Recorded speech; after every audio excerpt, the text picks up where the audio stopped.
Bonjour à tous et à toutes. C'est une joie d'être avec vous ce matin. Vous allez bien? Ça va? Ah bon. Vous êtes là? Ah, magnifique. Aujourd'hui, la semaine passée, on a fini une série dans le livre de Ruth. D'ailleurs, c'est l'occasion de faire un mea culpa. On a fait 2 fois Ruth 4. Je suis le seul fautif pour ça. Marcos m'avait dit, je vais faire Ruth 4. Avec l'été et tout ça, j'ai oublié qu'il allait faire Ruth 4. Et du coup, j'ai refait Ruth 4 dimanche dernier. Donc, désolé pour ceux qui ont entendu 2 prédications sur Ruth 4. Heureusement, la parole de Dieu n'est jamais épuisée. Donc, on a toujours de nouvelles choses à découvrir et à dire. Mais sachez-le, on n'est pas, avec les anciens, en train de vouloir vous faire passer un message en prêchant 2 fois Ruth 4. C'est seulement moi qui déglingue un petit peu parfois. Quoi qu'il en soit, la semaine prochaine, on commence une nouvelle série. On va voir avec les anciens, et chaque ancien va prêcher sur ce thème, un petit peu les 4 fondamentaux de l'Église.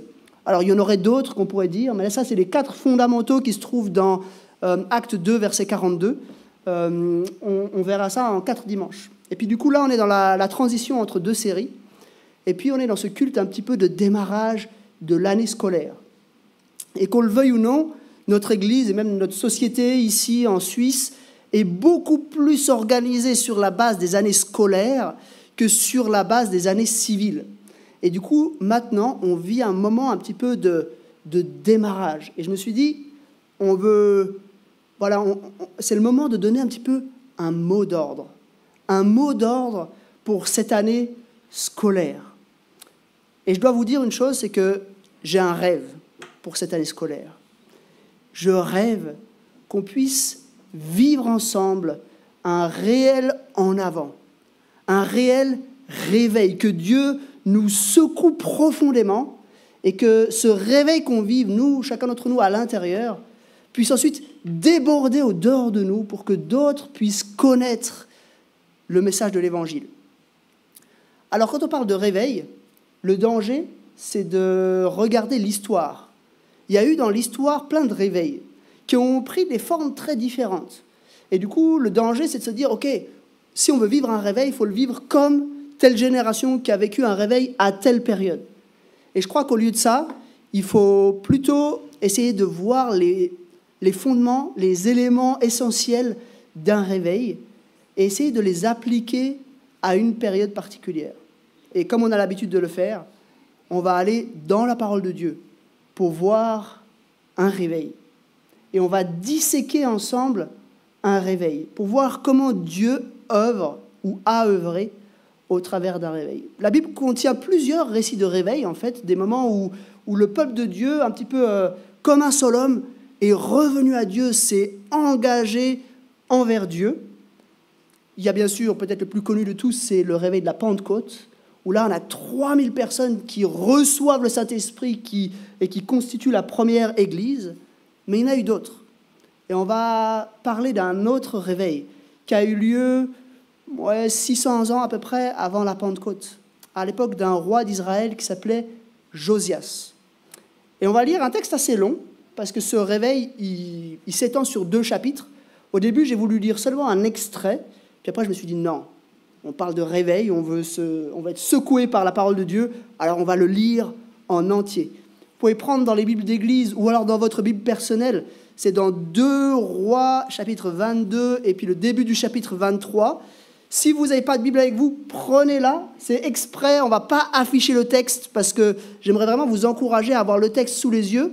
Si vous ne savez pas où se trouvent 2 Rois, les 2 chapitres qu'on va lire se trouvent à la page 276 et 277 de ces Bibles-là. Donc, levez la main. Si vous n'avez pas une Bible avec vous ou un smartphone dans lequel il y a le texte biblique, ça va aussi, il n'y a pas de souci.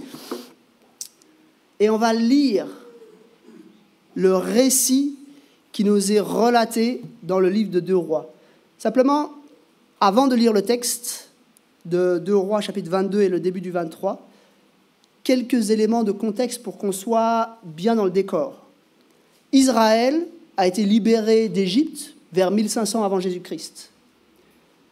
Pendant quelques siècles, ils ont vécu avec ce qu'on appelle des juges qui ont régné, qui ont dirigé le peuple.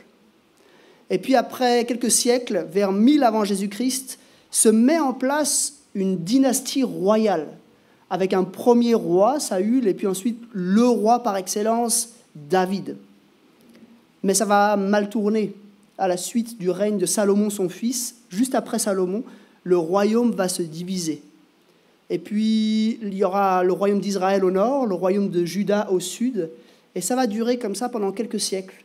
Puis ça va aller de mal en pis, jusqu'à ce que finalement, en 722 avant Jésus-Christ, les Assyriens viennent conquérir le royaume du nord, le royaume d'Israël. Ils fassent le siège pendant plusieurs années de la ville principale du royaume du nord, Samarie, et puis finalement, ils emmènent captif tout le peuple.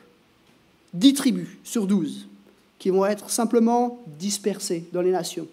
Et puis le royaume du nord va vraiment jamais redevenir le royaume du nord par la suite. Il va y avoir quelques-uns qui vont revenir, il va y avoir une forme de mélange où ils vont garder du polythéisme, mais ils vont garder une certaine crainte de l'Éternel dans le royaume du nord. Et puis au royaume du sud, ça dure un peu plus longtemps. Il y a un peu plus de rois fidèles à Dieu, mais finalement, les rois se détournent. Et en 586, avant Jésus-Christ, ce n'est pas les Assyriens, cette fois, ce sont les Babyloniens qui vont venir, qui vont faire le siège de Jérusalem, qui vont prendre Jérusalem et qui vont emmener captif le peuple à Babylone et dans le reste de la Babylonie. Notre histoire se trouve entre ces deux dates, entre 722 et 586. Le royaume du nord a déjà été déporté. Le royaume du sud, faible, là, perdu entre des grandes puissances, entre les Syriens, les Assyriens, les Babyloniens, les Égyptiens. Ils sentent que c'est délicat. Et pourtant, on voit des rois faire n'importe quoi. Je vous lis juste 2 extraits des 2 rois qui ont précédé le roi Josias. Il y en a eu le 3e roi avant, c'était un roi qui était fidèle à Dieu, mais ensuite on a 2 rois mauvais. Chapitre 21, on a Manassé. Manassé avait 12 ans lorsqu'il devint roi, il régna 55 ans à Jérusalem. Sa mère s'appela Ephbitsa, bon voilà. Il fit ce qui est mal aux yeux de l'Éternel, en imitant les pratiques abominables des nations que l'Éternel avait dépossédées devant Israël. Idolâtrie, et on va voir tout un tas de pratiques terribles qui avaient cours en Israël. Et puis juste après, on a Amon. Amon avait 22 ans lorsqu'il devint roi. Il régna 2 ans à Jérusalem. Sa mère s'appelait, bon, on va passer son nom, et c'était la fille de Harouts de Jotba. Il fit ce qui est mal aux yeux de l'Éternel, comme l'avait fait son père Manassé. Puis c'est terrible. Il va y avoir des complots, il va se faire tuer par des gens de son entourage, et puis le peuple va tuer tous ceux qui étaient là, qui ont mené le complot. Et puis finalement, c'est son fils, Josias, qui va être mis sur le trône à Jérusalem.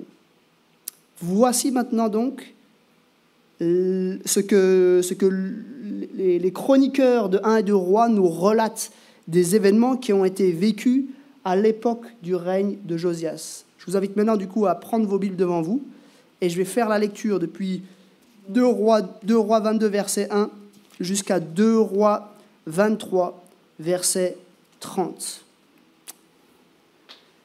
Josias avait 8 ans lorsqu'il devint roi, et il régna 31 ans à Jérusalem. Sa mère s'appelait Jédida, et c'était la fille d'Adaja de Botskat.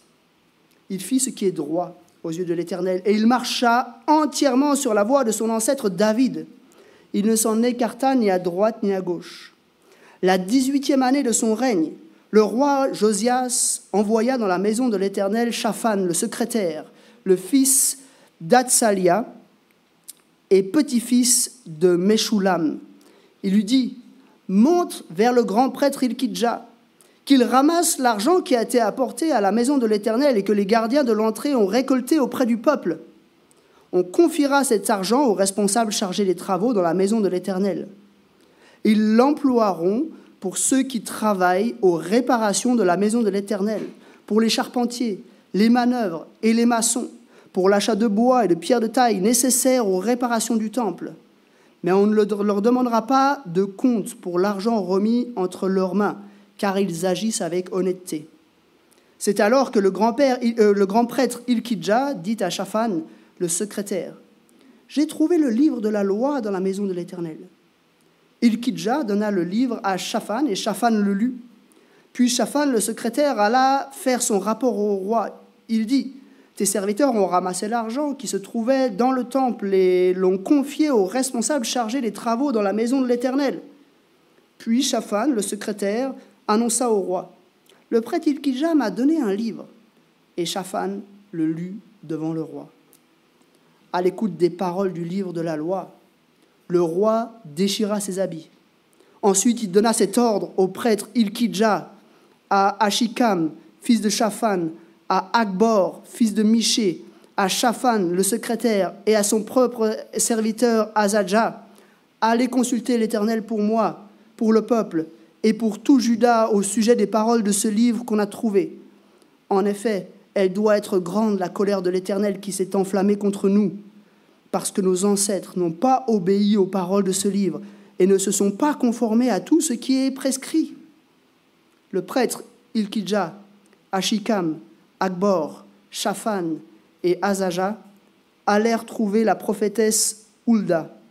Elle était l'épouse de Shallum, le gardien des habits, le fils de Tikva et petit-fils de Haras.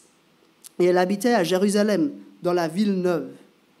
Une fois qu'ils lui eurent parlé, elle leur annonça, « Voici ce que dit l'Éternel, le Dieu d'Israël. Annoncez à l'homme qui vous a envoyé vers moi. Voici ce que dit l'Éternel. Je vais faire venir des malheurs sur cet endroit et sur ses habitants, conformément à toutes les paroles du livre qu'a lu le roi de Juda. Puisqu'ils m'ont abandonné et qu'ils ont offert des parfums à d'autres dieux afin de m'irriter par toute leur manière d'agir, ma colère s'est enflammée contre cet endroit et elle ne s'éteindra pas. Mais vous annoncerez au roi de Juda qui vous a envoyé pour consulter l'Éternel, « Voici ce que dit l'Éternel, le Dieu d'Israël, au sujet des paroles que tu as entendues.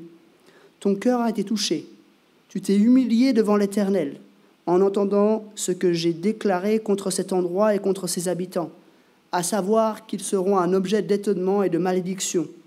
Tu as déchiré tes habits, et tu as pleuré devant moi. Eh bien moi aussi, j'ai entendu cela, dit l'Éternel. C'est pourquoi je te ferai rejoindre tes ancêtres. Tu rejoindras la tombe dans la paix, et tes yeux ne verront pas tous les malheurs que je ferai venir sur cet endroit. » Ils rapportèrent cette réponse au roi. Le roi Josias fit rassembler vers lui tous les anciens de Juda et de Jérusalem. Puis il monta à la maison de l'Éternel avec tous les hommes de Juda et tous les habitants de Jérusalem, les prêtres, les prophètes et tout le peuple, du plus petit jusqu'au plus grand. Il lut devant eux toutes les paroles du livre de l'Alliance qu'on avait trouvé dans la maison de l'Éternel. Le roi se tenait sur l'estrade et il conclut une alliance devant l'Éternel. Il s'engagea à suivre l'Éternel et à respecter ses commandements, ses instructions et ses prescriptions de tout son cœur et de toute son âme, en mettant en pratique les paroles de cette alliance écrites dans ce livre. Et tout le peuple s'engagea dans cette alliance. Le roi ordonna au grand prêtre Hilkidja, au prêtre adjoint et aux gardiens de l'entrée de sortir du temple de l'Éternel tous les ustensiles qui avaient été fabriqués pour Baal, pour Astarté et pour tous les corps célestes. Il les brûla à l'extérieur de Jérusalem, dans les champs de la vallée du Cédron, et en fit porter la poussière à Béthel. Il fit disparaître les prêtres d'autres dieux que les rois de Juda avaient établis pour brûler des parfums sur les hauts lieux dans les villes de Juda et aux environs de Jérusalem, ainsi que ceux qui offraient des parfums à Baal, au soleil, à la lune, aux constellations et à tous les corps célestes. Il sortit le poteau sacré de la maison de l'Éternel. Il le transporta à l'extérieur de Jérusalem, vers le torrent du Cédron, et là, il le brûla, il le réduisit en cendres, qu'il jeta sur les tombes des gens du peuple. Il démolit les logements des prostituées qui se trouvaient dans la maison de l'Éternel, et où les femmes tissaient des toiles pour Astarté. Il fit venir tous les prêtres des villes de Juda, et il rendit impurs les hauts lieux où les prêtres brûlaient des parfums depuis Géba jusqu'à Beersheba. Il démolit les hauts lieux des portes. Celui qui était à l'entrée de la porte de Josué, le chef de la ville, et celui qui était à gauche de la porte de la ville. Toutefois, les prêtres des hauts lieux ne pouvaient pas monter à l'autel de l'Éternel à Jérusalem, mais ils mangeaient des pains sans levain au milieu de leurs frères. Le roi rendit Tophet dans la vallée des fils de Hinnom impur, afin que personne ne fasse plus passer son fils ou sa fille par le feu en l'honneur de Moloch. Il fit disparaître de l'entrée de la maison de l'Éternel les chevaux que les rois de Juda avaient consacrés au soleil, près de la chambre de l'eunuque Nethan-Mélec, qui se trouvait dans les annexes, et il brûla au feu les chars du soleil. Le roi démolit les autels qui étaient sur la terrasse de la chambre à l'étage d'Akaz, autels que le roi de Juda avait fabriqués, ainsi que ceux qu'avait fait Manassé dans les 2 parvis de la maison de l'Éternel. Après les avoir brisés et enlevés de là, il jeta leur poussière dans le torrent du Cédron. Le roi rendit impurs les hauts lieux qui se trouvaient en face de Jérusalem, à droite du mont de la destruction, et que Salomon, le roi d'Israël, avait construit en l'honneur d'Astarté, l'abominable déesse des Sidoniens, de Kémosh, l'abominable dieu de Moab, et de Milcom, l'abominable dieu des Moabites. Il brisa les statues, abattit les poteaux sacrés, et remplit d'ossements humains la place qu'ils occupaient. Il démolit aussi l'autel qui se trouvait à Béthel, ainsi que le haut lieu qu'avait fait Jéroboam, fils de Nébat, qui avait fait pécher Israël. Il brûla le haut lieu, il le réduisit en cendres, et il brûla le poteau sacré. Josias se tourna et vit les tombes qui étaient là dans la montagne. Il envoya prendre les ossements des tombes, les brûla sur l'autel, et le rendit ainsi impur, conformément à la parole que l'Éternel avait prononcée par l'homme de Dieu qui avait annoncé ces choses. Puis il demanda, « Quel est ce monument que je vois ?» Les habitants de la ville lui répondirent, « C'est le tombeau de l'homme de Dieu qui est venu de Juda et qui a crié contre l'autel de Béthel les choses que tu viens d'accomplir. » Il déclara alors, « Laissez-le, que personne ne remue ses ossements. » On conserva ainsi les ossements avec ceux du prophète venu de Samarie. Josias fit encore disparaître tous les centres des hauts lieux qui se trouvaient dans les villes de Samarie et que les rois d'Israël avaient établis pour hériter l'Éternel. Il fit pour eux tout ce qu'il avait fait à Béthel. Il sacrifia sur les autels tous les prêtres des hauts lieux qui étaient là, et il y brûla des ossements humains. Puis il retourna à Jérusalem. Ensuite, le roi donna cet ordre à tout le peuple: célébrez la Pâque en l'honneur de l'Éternel, votre Dieu, conformément à ce qui est écrit dans ce livre de l'Alliance. Aucune Pâque pareille à celle-ci n'avait été célébrée depuis l'époque où les juges dirigeaient Israël, ni pendant toute l'époque des rois d'Israël et de Juda. Ce fut la 18e année du règne de Josias qu'on célébra cette Pâque en l'honneur de l'Éternel à Jérusalem. De plus, Josias fit disparaître ceux qui invoquaient les esprits et les spirites, ainsi que les téraphim, les idoles et toutes les horreurs qu'on voyait dans le pays de Juda et à Jérusalem. Il fit cela afin de mettre en pratique les paroles de la loi écrites dans le livre que le prêtre Hilkidja avait trouvé dans la maison de l'Éternel. Avant Josias, il n'y eut aucun roi qui, comme lui, revienne à l'Éternel de tout son cœur, de toute son âme et de toute sa force, en se conformant à toute la loi que Moïse, et après lui, il n'en parut pas de semblable. Il n'en a pas paru de semblable. Toutefois, l'Éternel ne renonça pas à l'ardeur de sa colère. Elle était grandement enflammée contre Juda à cause de tout ce que Manassé avait fait pour l'irriter. Ainsi, l'Éternel dit, « Juda aussi, je vais l'éloigner de moi, tout comme j'ai écarté Israël, et je rejetterai cette ville de Jérusalem que j'avais choisie, ainsi que la maison dont j'avais dit, c'est là que résidera mon nom. » Les restes des actes de Josias, tout ce qu'il a accompli, cela est écrit dans les annales des rois de Juda. On s'arrête ici. Le dernier verset relate simplement la mort de Josias. Voilà ce texte. Voilà le réveil de Josias. Alors bien sûr, comme j'ai dit tout à l'heure, on ne peut pas juste s'inspirer de ce réveil et dire on veut vivre la même chose aujourd'hui. Ça ne ferait pas de sens en réalité. Mais par contre, ce qu'on peut faire, c'est disséquer ce réveil voir comment Dieu est intervenu à l'époque de Josias, la 18e année de son règne, et voir de quelle façon ces principes pourraient être vécus pour nous encore aujourd'hui. Alors on va commencer par disséquer le réveil, disséquer cette réforme que Josias a permis, que Dieu a provoqué par l'intermédiaire de Josias. Et ensuite, on va essayer d'appliquer ces éléments à nous aujourd'hui. Je crois qu'il y a 5 choses qu'on voit qui vont amener et qui vont découler du réveil. Premier élément, on voit un désir. Alors, on ne va pas relire, mais vous avez entendu l'histoire, et je pense que c'est une histoire qui se comprend bien. Tout commence avec un désir de Josias. De manière un peu inattendue, contrairement à Manassé, donc le grand-père de Josias, contrairement à Amon, le père de Josias, Josias, lui, a le désir de connaître Dieu. Il a le désir de s'approcher à Dieu. Il va entreprendre, et si vous lisez le complément, parce que vous savez qu'il y a deux historiens qui ont écrit l'histoire d'Israël, dans 1 et 2 Rois, et puis dans les 1 et 2 Chroniques, c'est la même histoire qui est racontée par 2 historiens différents. On a des petits compléments d'informations, si vous le lisez dans Chroniques, dans 2 Chroniques 34, vous pouvez lire ce récit-là. Il y a quelques compléments, mais on voit que, en fait, tout commence par ce désir. En fait, Josias, il se dit, mais en fait, le Dieu de mon peuple, c'est l'Éternel. Il faut qu'on revienne à l'Éternel. Il y a quelque chose qui cloche en Israël.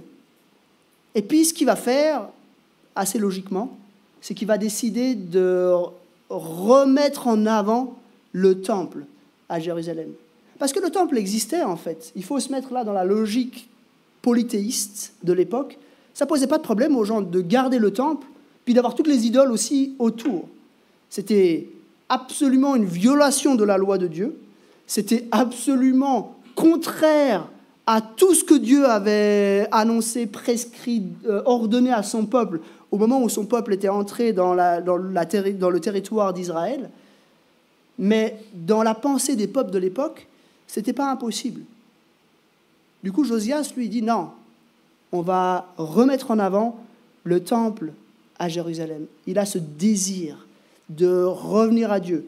Puis il y avait des dîmes qui étaient collectées, qui étaient données pour le temple. Alors on ne sait pas trop comment l'argent était utilisé. Manifestement, il était juste conservé là en attendant. Puis il dit non, mais cet argent, maintenant, on va l'utiliser pour réparer les toitures, réparer le temple, puis refaire vraiment ce temple comme il avait été construit à l'époque par Salomon. Il fait ça, et là, Hilkidja, le grand prêtre, entre en action.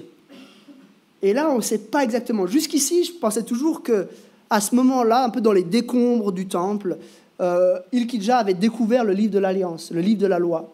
Probablement, il s'agissait en fait des 5 premiers livres de la Bible, Genèse, Exode, Lévitique, Nombre, Deutéronome. C'était un livre constitué de ces 5 rouleaux-là qu'il a redécouvert. Mais en méditant sur ce texte cette semaine, je me dis, peut-être qu'il l'a lui-même découvert, Hilkidja, ou peut-être qu'un peu innocemment, il s'est dit, ouh, mais ce roi qui vient restaurer le temple, c'est l'occasion de lui transmettre ce livre, de lui montrer quelle est vraiment la volonté de Dieu. Alors, on ne sait pas trop entre les 2 options. Peut-être bien quand même que Hilkidja connaissait le livre de la loi, mais que les rois précédents avaient été tellement à l'opposé de ce que Dieu voulait qu'il il l'avait plus trop proclamé dans l'Assemblée d'Israël. Mais là, comme Shaphan vient, il lui remet le livre. Et là, c'est un truc de fou, quoi. En fait, c'est la baffe. Ça, c'est la deuxième étape. La première chose, c'est un désir. La deuxième chose qui se passe ici, c'est une baffe. Une baffe que le roi d'Israël, Josias, va prendre en entendant la parole de Dieu. Imaginez, mes amis, la parole de Dieu était tellement plus lue, tellement plus connue au sein même du peuple de Dieu, que le roi ne savait même pas que ça existait. Alors que dans le livre du Deutéronome, c'était bien notifié que le roi devait se faire une copie de la loi et il devait la lire tous les jours pour rester fidèle à Dieu. Le roi ne savait même pas que ça existait. Ça faisait des années qu'il était roi. Il ne savait même pas que ça existait. Et tout d'un coup, on lui fait la lecture de la loi. Et en entendant la lecture de la loi, le gars est terrassé. Il déchire ses vêtements. Et là, il réalise que son père, son grand-père, était complètement à l'opposé de ce que Dieu voulait. Bon, son arrière-grand-père était un peu mieux, Ézéchias, mais auparavant, en fait, le peuple d'Israël a jamais bien fait, depuis l'époque de David, a jamais vraiment accompli ce que Dieu voulait. Waouh! Et alors, à partir de là, à partir de la baffe que la parole de Dieu va mettre à Josias, les choses vont s'enrayer. Il va y avoir des choses qui vont se mettre en place par la suite. Première chose, on va aller consulter une prophétesse. À l'époque, Dieu, et on le voit à plein d'endroits dans l'Ancien Testament, Dieu pouvait parfois se révéler d'une manière spécifique par l'intermédiaire de prophètes, ici d'une prophétesse, pour faire connaître sa volonté à son peuple. Ils vont donc interroger la prophétesse, et la prophétesse explique que la destruction est planifiée. La destruction aura lieu, mais Dieu va mettre un délai à cause de ce que Josias a vécu dans son cœur.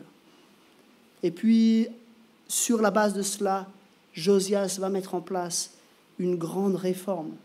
Toujours dans cette logique un peu de la baffe, Josias ne va pas juste lui-même vivre ce changement, cette transformation du cœur, mais il veut la faire vivre au peuple entier. Il va donc rassembler toute la population de Juda, toute la population de Jérusalem. Tout le monde va se réunir à Jérusalem. Et là, qu'est-ce qu'ils vont faire sur l'estrade? Ils vont faire la lecture de toute la loi.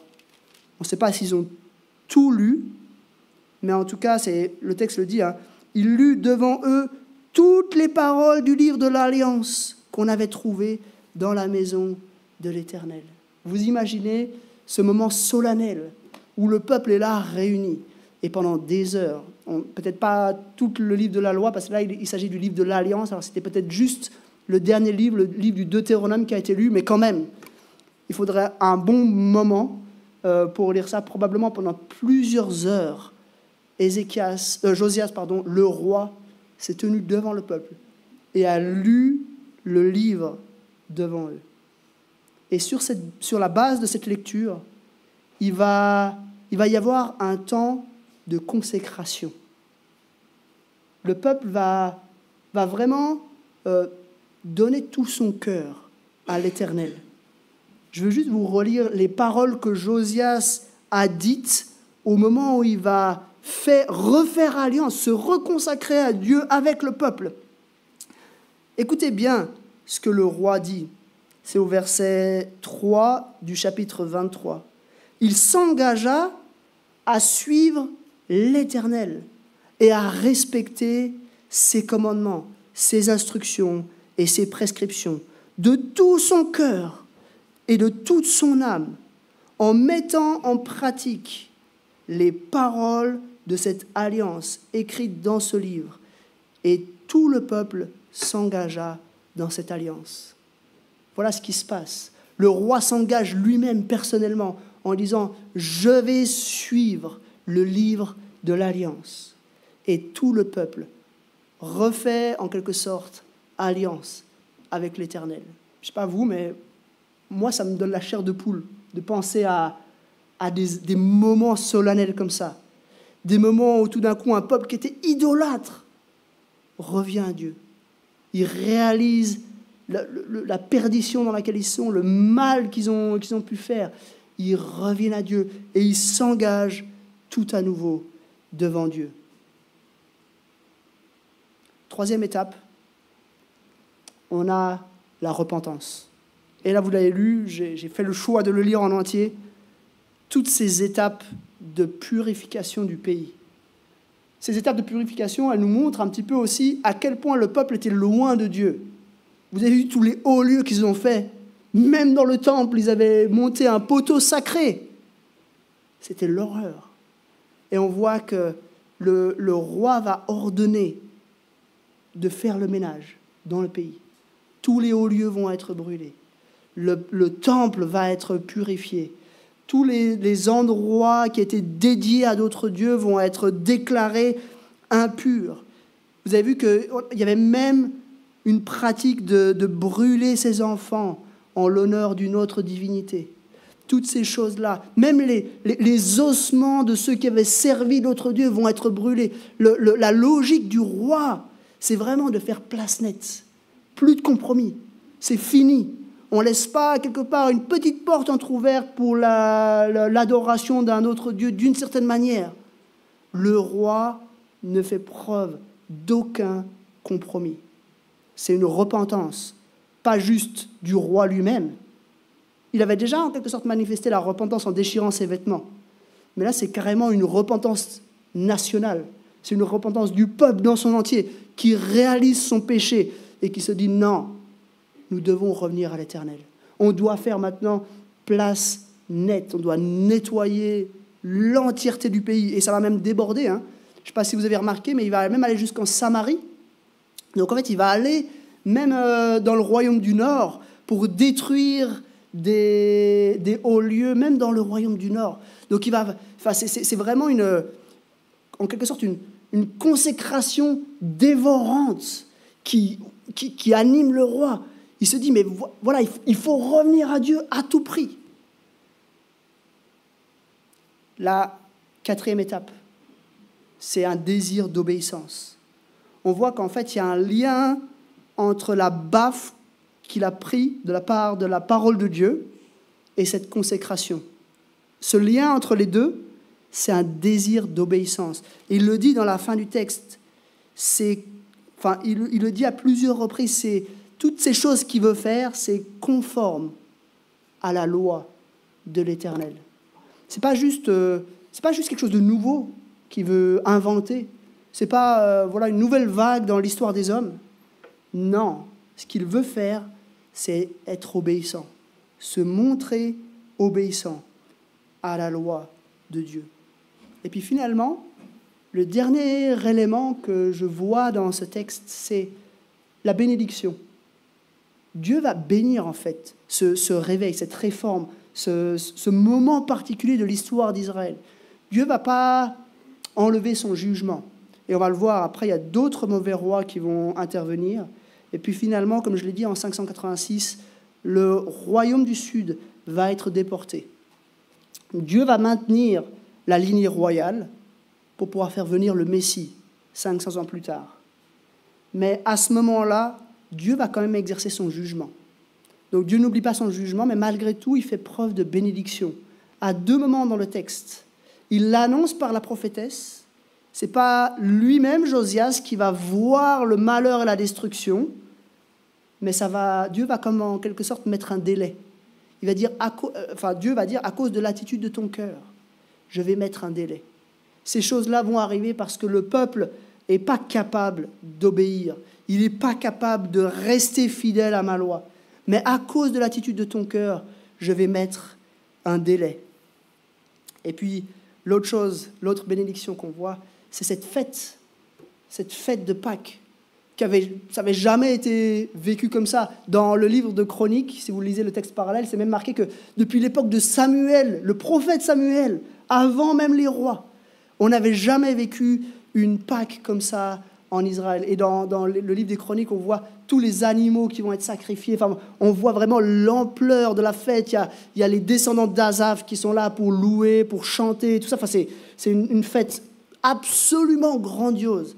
Et en quelque sorte, Dieu va bénir en mobilisant son peuple dans son entier, en renouvelant le cœur de tout le peuple. Dieu va comme montrer ce renouveau par cette grande fête, ce grand moment en l'honneur de l'Éternel. On a donc 5 principes qu'on a vus ici. Premièrement, il y a un désir. Il y a un désir du roi de revenir à Dieu. Deuxièmement, il y a une baffe. Et en fait, cette baffe, c'est la parole de Dieu. C'est tout d'un coup cette confrontation à la Bible et cette réalisation qu'on est à côté de la plaque. Troisièmement, on a vu la repentance. Cette réalisation de la gravité du péché, de la profondeur, de l'éloignement de Dieu et ce choix de faire maintenant place nette. Quatrièmement, on a vu ce désir d'obéir, de suivre ce que Dieu avait commandé. Puis cinquièmement, on voit que Dieu a béni. Dieu a béni ces éléments-là. Et maintenant, il faut qu'on revienne à nous aujourd'hui.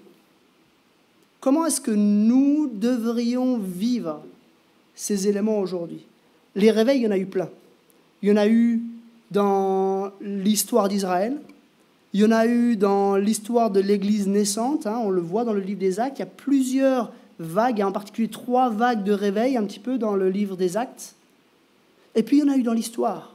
Plein. Vous pouvez trouver des livres sur les réveils. Il y en a plein. D'ailleurs, je vais lire 2 extraits dans un instant.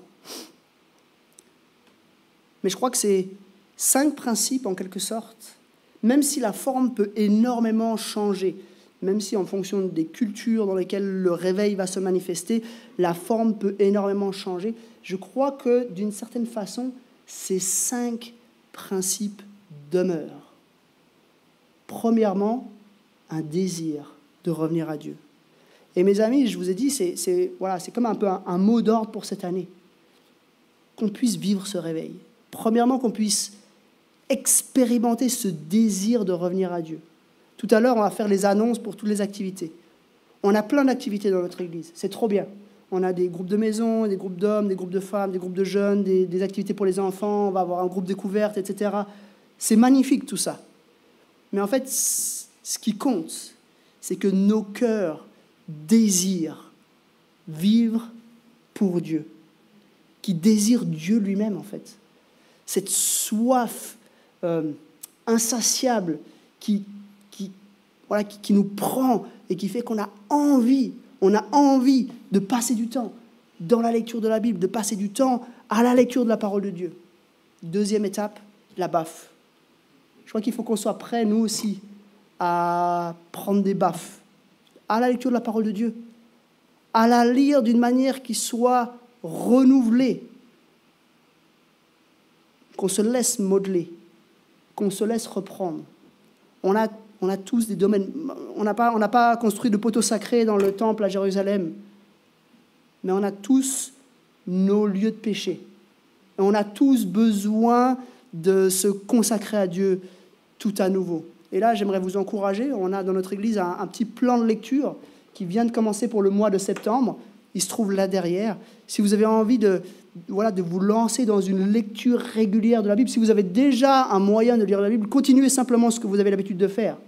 Mais si vous avez envie de vous consacrer en ce début d'année tout à nouveau, en lisant sérieusement la parole de Dieu, faites-le. Il y a pas mal de gens dans l'Église qui suivent ce plan de lecture. Et c'est important qu'on se laisse modeler à l'écoute de la parole de Dieu. Dieu a toujours manifesté les réveils par sa parole. Toujours. À la Réforme, c'est ce qu'il a fait.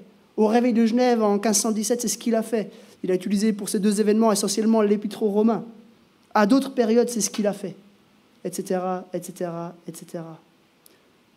Ici, il faut expliquer que le peuple a été secoué par la parole de Dieu, en particulier par les 5 premiers livres de la loi, comme je l'ai dit. Il y avait cette notion d'alliance. Et là, il y a quand même une adaptation à faire, parce qu'aujourd'hui, on ne vit plus sous la même alliance que l'alliance qui était en vigueur à l'époque du peuple d'Israël.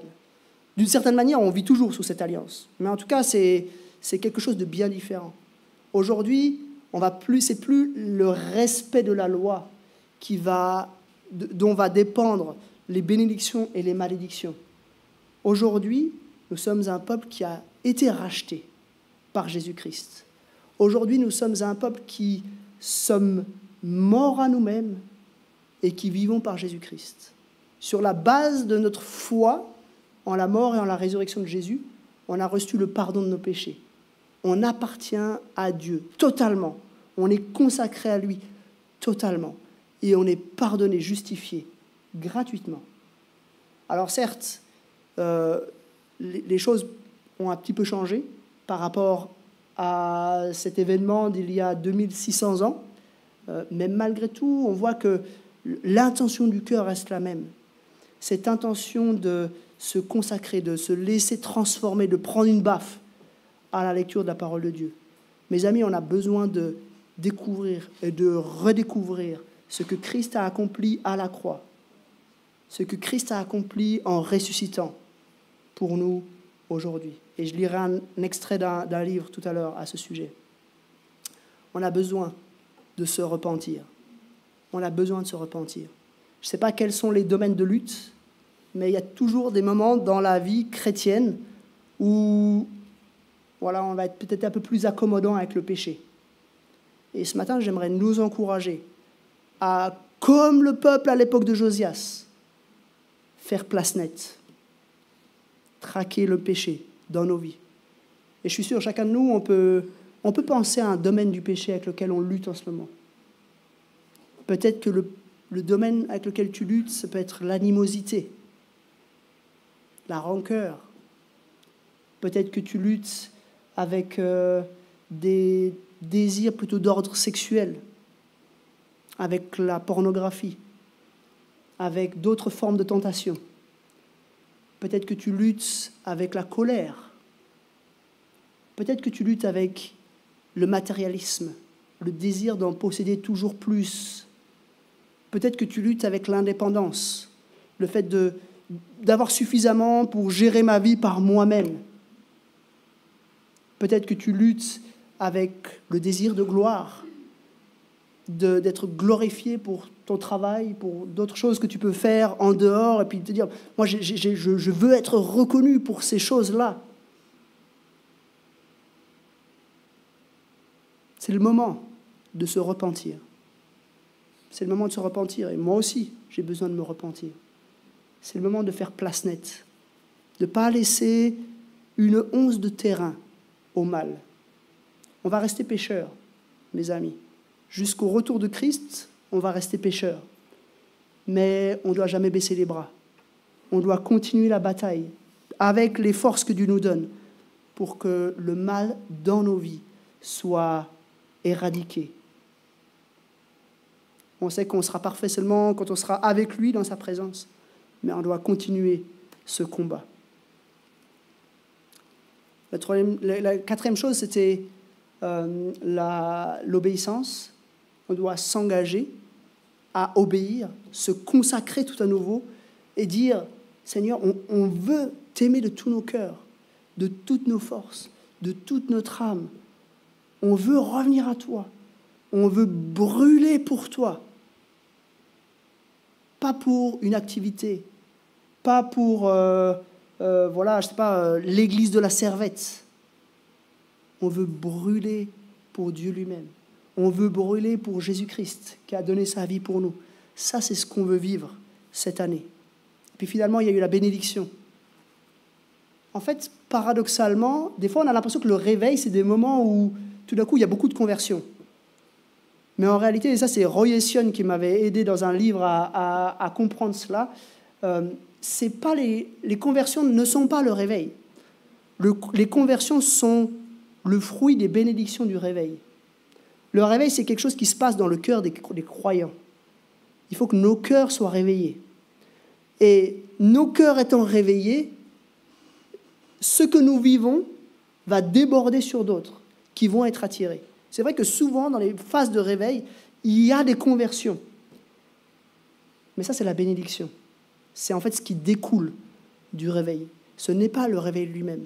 Eh bien, cette année, que toutes ces choses qu'on pourra vivre dans nos cœurs puissent déborder.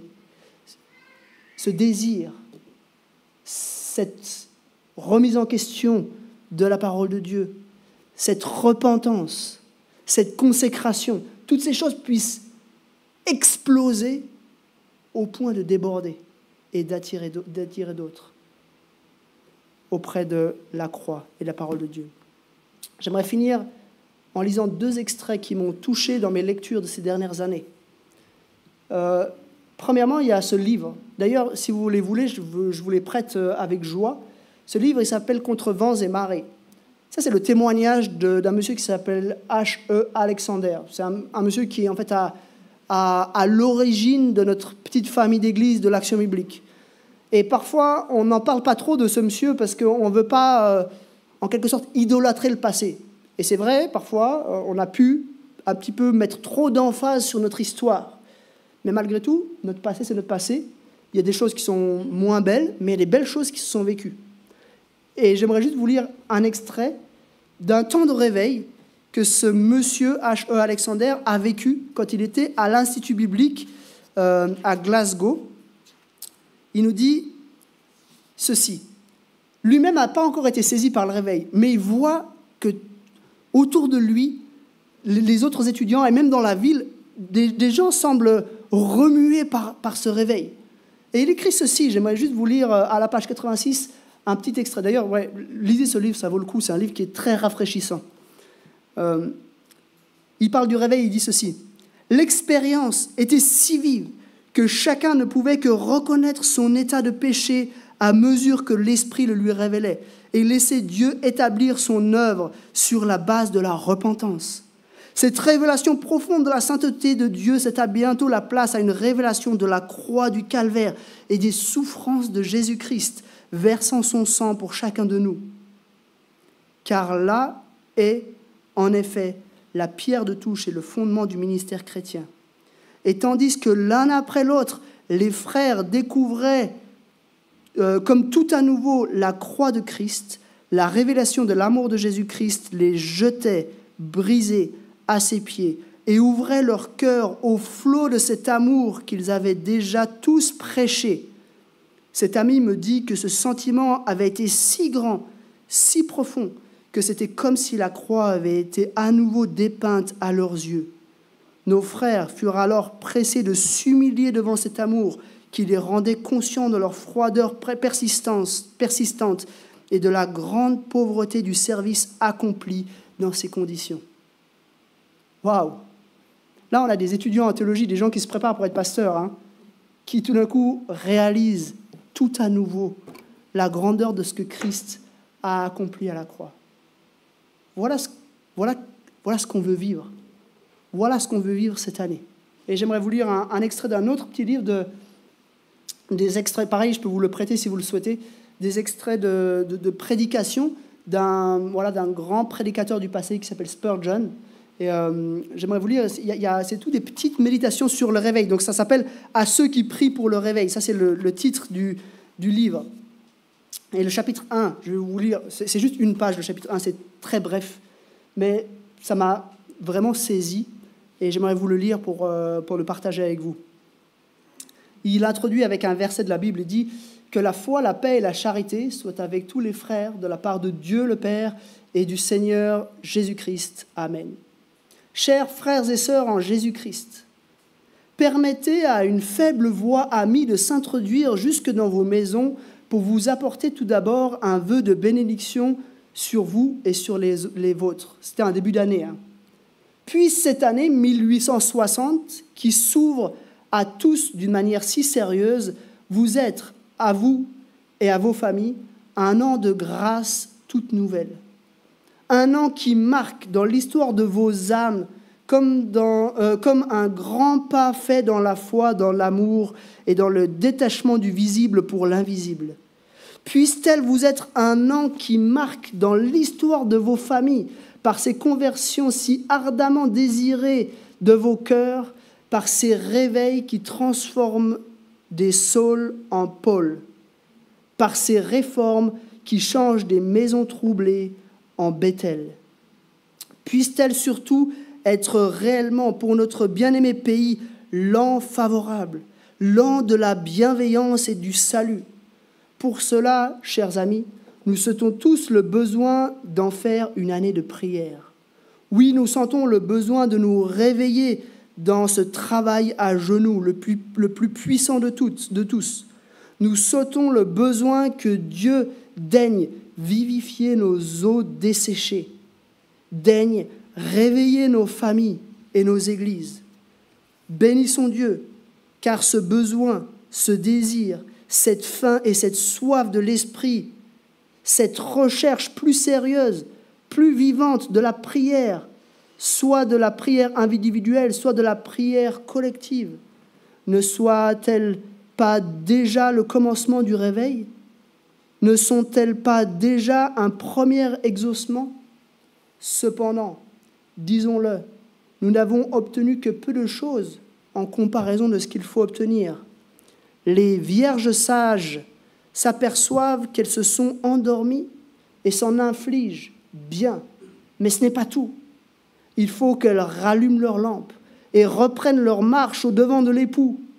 Il faut que, luttant plus énergiquement que jamais contre l'ennemi qui veut anéantir leurs œuvres et leurs forces, et qui se sert pour cela de tous les moyens, affadissement de la foi, inquiétude, adversité et prospérité, maladies morales et physiques, impuissance à la prière, les 1000 liens enfin qui clouent à la terre l'âme qui voudrait s'élever. Il faut, dis-je, que prenant toutes les armes de Dieu, elles se réveillent dans le combat. Il faut qu'elles redeviennent des Jacob, luttant avec Dieu, pleurant et demandant grâce, jusqu'à ce que la bénédiction descende. Ah, qui d'entre nous n'aspirerait à ce beau nom d'Israël, vainqueur de Dieu? Qui de nous voudrait au dernier jour entendre ce reproche de la bouche de nos enfants, de celle de nos parents, de nos amis, d'un de nos voisins? Tu pouvais m'obtenir le salut et tu ne l'as pas fait. Quelle sérieuse pensée! Frères et sœurs, commençons l'année avec elle, et puisse cet appel que nous aurons reçu à son retour ne pas tomber comme un poids douloureux sur notre conscience. Au 31 décembre prochain, s'il nous fallait encore une fois nous dire, comme à celui de 1859 peut-être, « Mon âme, as-tu prié comme tu le devais? Humilie-toi, c'est une année de perdu. » Voilà cet extrait de Spurgeon qui encourageait les gens de son assemblée en 1860 à consacrer cette année à Dieu. On veut vivre ces choses-là cette année. Ces choses-là, ce n'est pas des choses du passé. Ce n'est pas des choses de l'époque de Josias. Ce n'est pas des choses de l'époque de Spurgeon ou de H.E. Alexander. C'est des choses qui existent encore aujourd'hui. Et le point de départ, comme le dit Spurgeon dans cet extrait, c'est la prière. On doit vivre ces vies de prière, ce combat à genoux pour que nos cœurs soient réveillés. Chacun de nos cœurs, qu'on soit réveillés aujourd'hui, cette année, pour revenir à Dieu, pour faire ce qu'il nous commande et pour vivre ses bénédictions. La prière, ça commence maintenant. Ça continue cet après-midi, chez vous, demain matin, demain après-midi, demain soir, à 19h30, ici, parce que là, on va prier ensemble. Ça continue dans les semaines qui viennent. Ça continuera avec la semaine de jeûne et de prière. Et puis ça continuera ensuite dans les groupes de maison, dans les différents groupes, dans les différentes activités. Mes amis, mettons-nous à genoux devant notre Dieu et demandons-lui de nous réveiller, de nous transformer, de mettre en nous ce désir de nous approcher de lui, d'accepter d'être repris par sa parole, de nous repentir pour nos péchés, quels qu'ils soient, aussi insidieux soient-ils dans nos vies, de nous engager à nous consacrer à lui obéir. Et demandons-lui la grâce de pouvoir vivre les bénédictions qui sont liées au salut qu'il nous offre en Jésus-Christ. On va le faire tout de suite. On va prier maintenant. On va prier pour s'engager en tant qu'Église. Et je ne veux pas juste prier moi, j'aimerais nous donner l'occasion, à chacun d'entre nous, de s'engager dans vos cœurs ou de le faire à haute voix. Si vous avez la possibilité de le faire à haute voix, faites-le. Dites au Seigneur, Seigneur, on veut s'engager en tant qu'Église sur cette voie de la consécration et du réveil. On veut revenir à toi avec tous nos cœurs pendant cette année 2023-2024. Vous êtes prêts pour ça?